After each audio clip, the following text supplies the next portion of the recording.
Today I want to use running total in my calculation. So it means in the first row I want sum only from the first row, but in the second row I want to sum first and second row. In the third row I want to sum 3 values, and so on, so on, so on. Each row means one additional value to sum. So how can we do it in Excel? We can just use some function, and this function will be working with reference to B2, in our example, to B2 range. And in this range, we will lock the first B2 and the second will be free without dollars. And thanks to that, because we work with table, we have running total.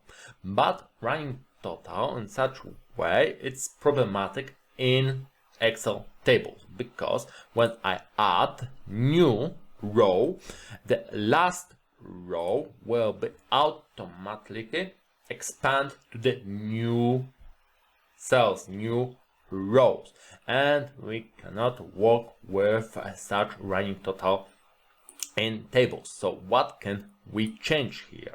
We can change reference to B cells to the reference from the table. So in our example, income to the at income cell, and just like that I can change formula for whole column, and now we sum values from B2 to current row from income column, and we don't see that those cells as part of our range, but they are power. For Excel will sum them also.